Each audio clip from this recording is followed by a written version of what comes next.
Creatures of the night. Let's talk about New Japan Pro Wrestling, King of Pro Wrestling. I typically go in order when it comes to talking about what happened, but I want to talk about the main event first. That's what y'all here for anyway. Before the main event, we already had 3 title changes, which only one of them I was actually expecting, and the others I wasn't expecting. And then here we have the IWGP World Heavyweight title on the line. Zack Sabre Jr. as champion going against Konosuke Takeshita. For some people who don't watch New Japan like I do, may have been surprised about how this all ended up at the end.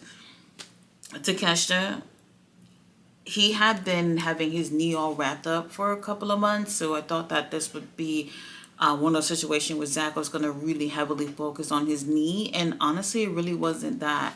Takeshita's elbow was all banged up, so that was the main focus for Zach throughout this match, to really fuck up that elbow even more. From the very beginning, Zach was holding on to his ribs, and I was just like, holy shit, it's not looking good. But I want to say for the most part, I think Zach was on top of things a little bit, and versus Takeshita, and somehow, some way, slightly, I think when I want to say like slightly over 30 minutes, Takeshita ends up taking the win, which I was shocked about, because let me not say I was shocked that he won. I think I was expecting, like, after 3 titles being changed, that it felt a little bit more favorable that Zach would win, and he didn't. And I try to keep my favoritism aside, because Zach is like not just one of my favorites, but like if somebody asks me who I think like the best wrestler is, like Zach is my guy, like my go-to guy in terms of an answer, Zach or Bryan Danielson, because that's like my thing. And I put the biasness aside, and y'all know, if y'all saw my stream from last time when Takeshita won the G1, like I was boohoo crying because I was so happy for him, but then that meant that he was going to have to go against Zach and either win or lose, and he won. And I just feel like, in terms of what's been happening on New Japan, that maybe this wasn't the best decision in terms of Zach losing today and Takeshita going for the title today. That's just how I feel about it, based on what I've been observing from watching all the shows.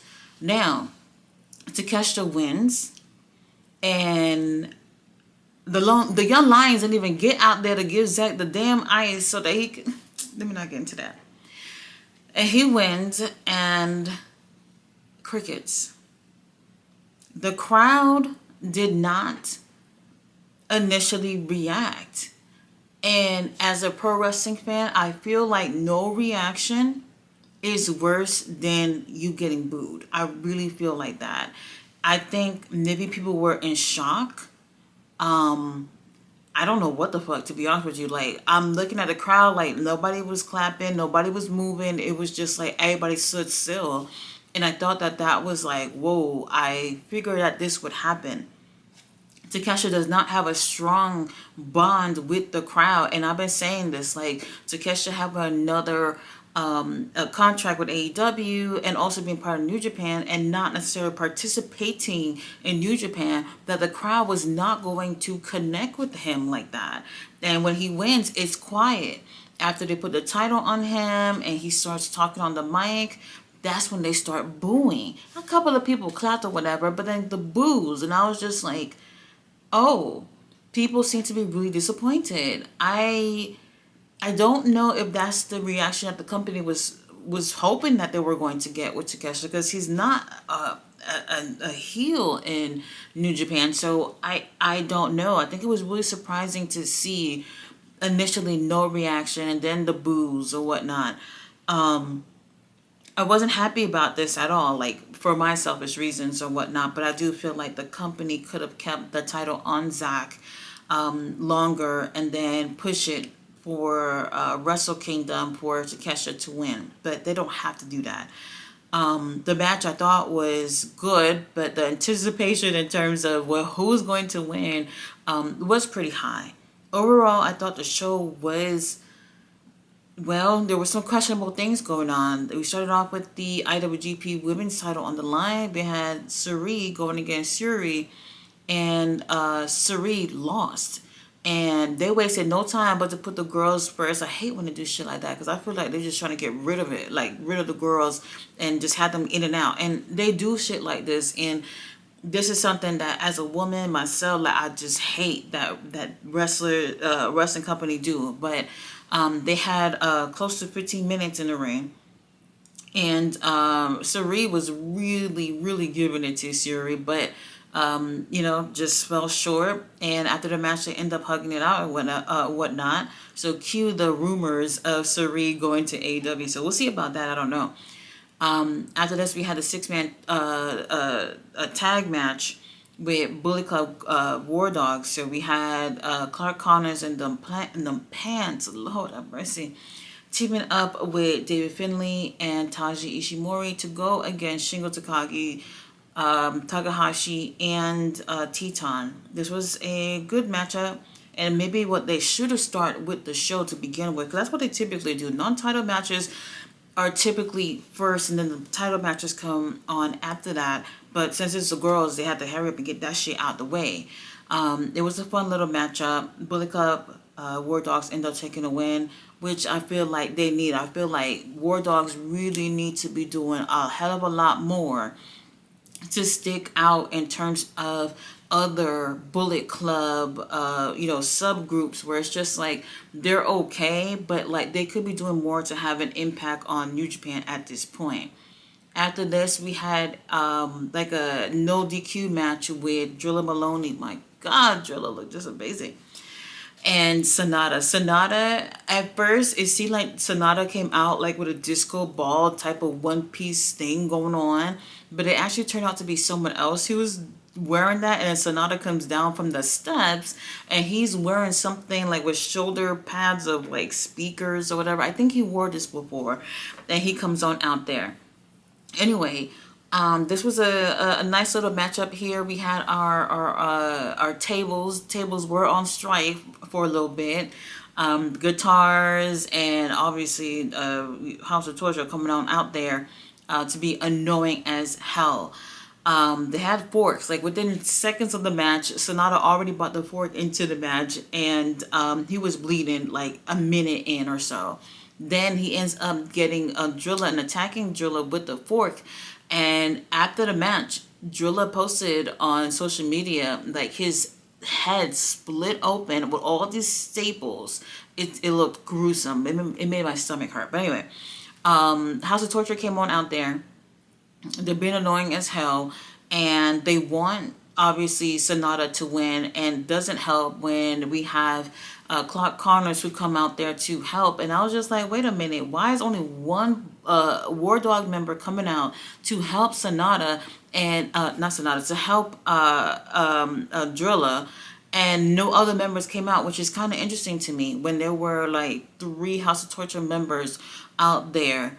So the numbers game didn't match up, but Drilla still ended up taking the win anyway after hitting Sonata with his guitar. Whatever. Lovely. After this, another 6-man tag match. We had Yo teaming up with Yoshihashi and Goto, who is back from filming Mortal Kombat, to go against TMDK. Oh my God. TMDK. Harley Jackson, Kosei Fujita, and Ryohei Owa. And that right there should have been all I needed to know, that it wasn't going to be a good night for our boys in TMDK. They end up taking an L. Obviously, Goto is back from filming, and people were happy to see him. And it felt more of a situation where it was just like, this is all for Goto. He's back, and let's all be excited for him to be back in the ring. Whatever. Now, after this, we got our title matches. We have El Fantasma going against our president, President Tanahashi, for the New Japan Television title. You guys know it's a 15-minute match when the TV title is on the line. And what was interesting here was I figured that this would be a time limit draw, which it actually turned out to be.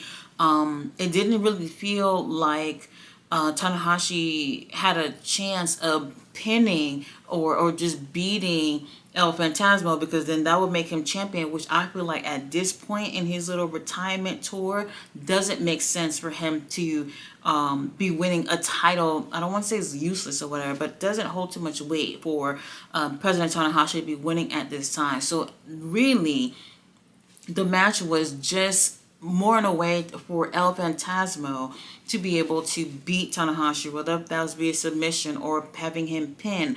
And he was very disappointed to see that, this ended up being a time limit draw. This happens a lot when it comes to a TV title.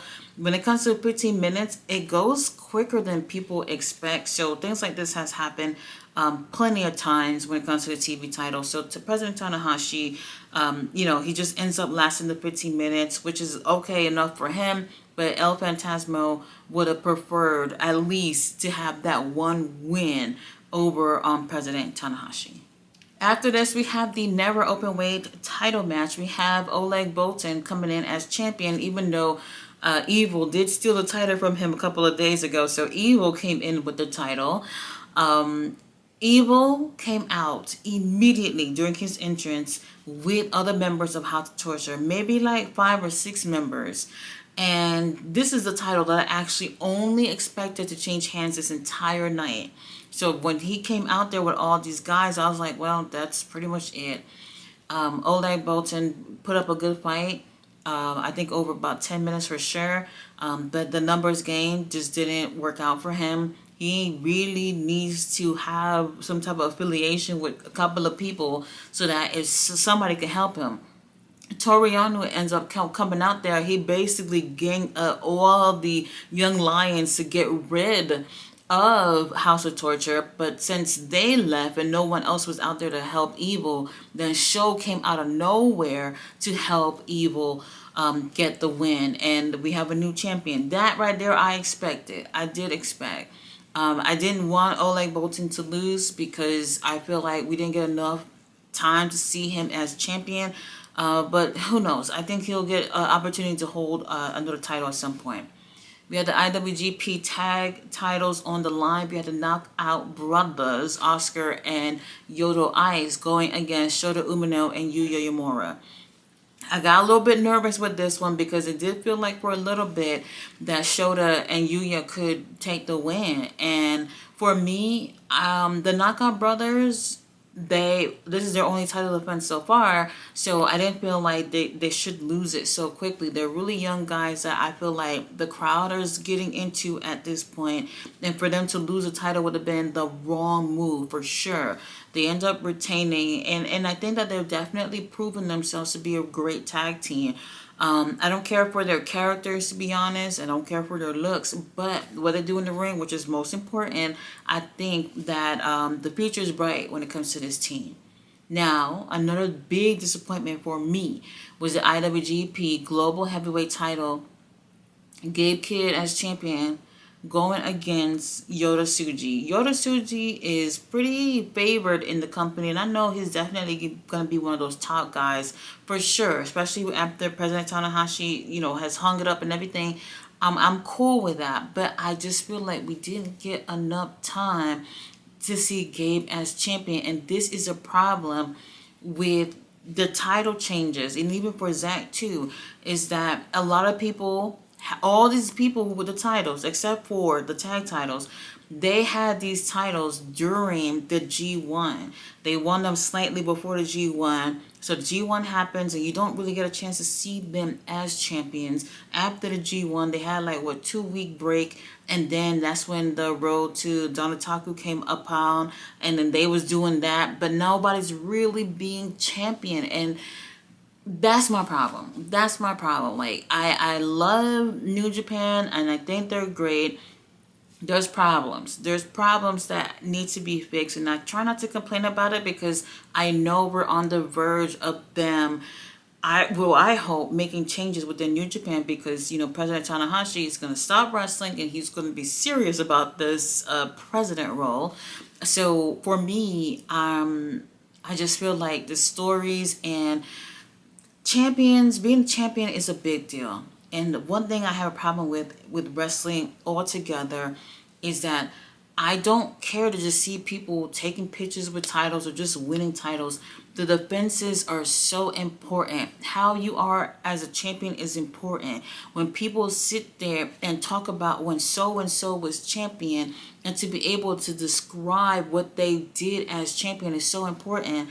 And I feel like a lot of these titles that change hands today, I can't say too much about these people as champion because there were other things going on. And I feel like a lot of these titles were changed prematurely. So Gabe, I really didn't feel like should have lost that title. I don't feel like he should have lost that title. But Yota Tsuji, I do like him a lot, so I'm okay with it. After the match, it was kind of weird because Gabe lost, and then here come all the War Dogs coming out there surrounding him. And honestly, it kind of looked like they was gonna whoop his ass. I really thought that was gonna happen.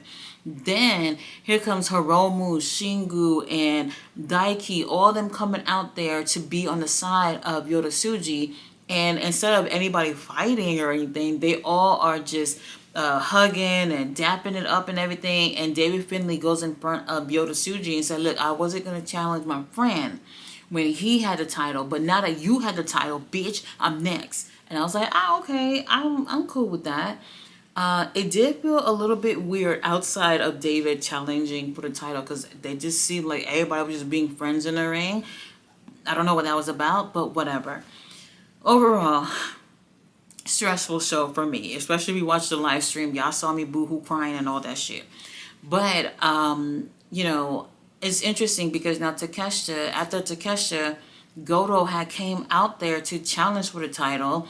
And, you know, they're speaking in Japanese. I don't know what the hell they're saying.